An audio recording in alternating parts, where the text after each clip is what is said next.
দর্শক বন্ধুরা, ফ্যাক্টো বাংলার নতুন ভিডিওতে আপনাকে আবারও স্বাগতম। আশা করি আপনারা সবাই ভালোই আছেন। আপনারা কি জানেন, আমাদের শরীরের মধ্যে যেমন সব থেকে ইম্পর্টেন্ট পার্ট হচ্ছে আমাদের জন্য মস্তিষ্ক, যে আমাদের শরীরের মধ্যে 101% অর্গানকে কন্ট্রোল করে থাকে। কিন্তু সত্যিই কি বন্ধুরা, একটি বাইকের মধ্যে নিজস্ব একটি এআই ব্রেন আছে? এবং বাইকের মধ্যে যদি ব্রেন না থাকে তাহলে সে কিভাবে এতগুলো ফিচার্সকে কন্ট্রোল করে? এটা সত্যি করে একটি ভাবার বিষয় যে কিভাবে এতগুলো ফিচার্সকে কন্ট্রোল করে। তো আজকে ভিডিওর মধ্যে আমরা এটাকেই জেনে নেবো যে বাইকের মধ্যে কি নিজস্ব একটা মস্তিষ্ক আছে। তবে এটাকে জানার আগে যদি আপনারা এরকম ধরনের কন্টেন্ট দেখতে পছন্দ করেন তাহলে আমাদের ভিডিওটাকে লাইক করে চ্যানেলটিকে সাবস্ক্রাইব করতে একদম ভুলবেন না, কারণ আমাদের এই চ্যানেলটির মধ্যে নিত্য নতুন ফ্যাক্ট আপলোড হতেই থাকে। তো বেশি দেরি না করে আজ ভিডিওটাকে শুরু করা যাক। তো দেখুন বন্ধুরা, যেরকম মানুষের শরীরের মধ্যে মানুষের মস্তিষ্ক 101% অর্গানকে কন্ট্রোল করে থাকে, ঠিক সেই রকম ভাবে বাইকের মধ্যে একটি মস্তিষ্ক আছে, যেটা সম্পূর্ণভাবে ইলেকট্রিক বেস অ্যাডভান্স মস্তিষ্ক।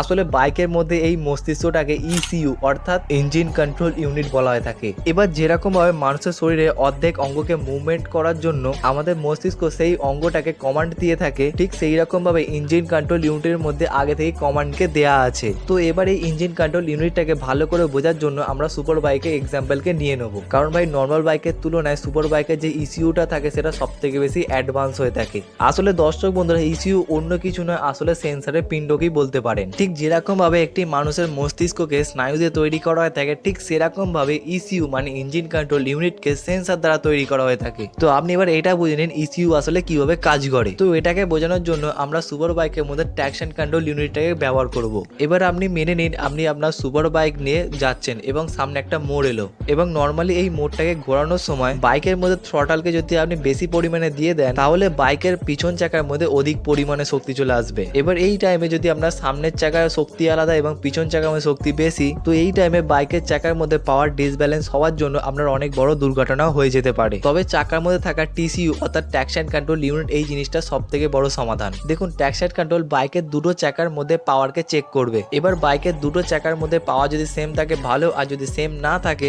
তাহলে ট্র্যাকশন কন্ট্রোল ইউনিটটা ইসিইউর কাছে খবর পাঠায়, মানে যেটা হচ্ছে ইঞ্জিন কন্ট্রোল ইউনিট। এবং সেই টাইমে ইসিইউ মানে ইঞ্জিন কন্ট্রোল ইউনিট বাইকের মধ্যে ফিউল কাট করে আর নালে পাওয়ারকে কমিয়ে দিয়ে বাইকের দুটো চাকার মধ্যে পাওয়ারকে সেম করে দেবে। এবার বাইকের দুটো চাকার মধ্যে পাওয়ার যদি সেম থাকে তাহলে দুর্ঘটনা হওয়ার কোনো চান্সই থাকে না। নর্মালি আপনারা বড় বড় সুপার বাইকের মধ্যে কুইক শিফটারকে দেখে থাকবেন। তবে আপনারা কি জানেন কুইক শিফটার আসলে কি জিনিস?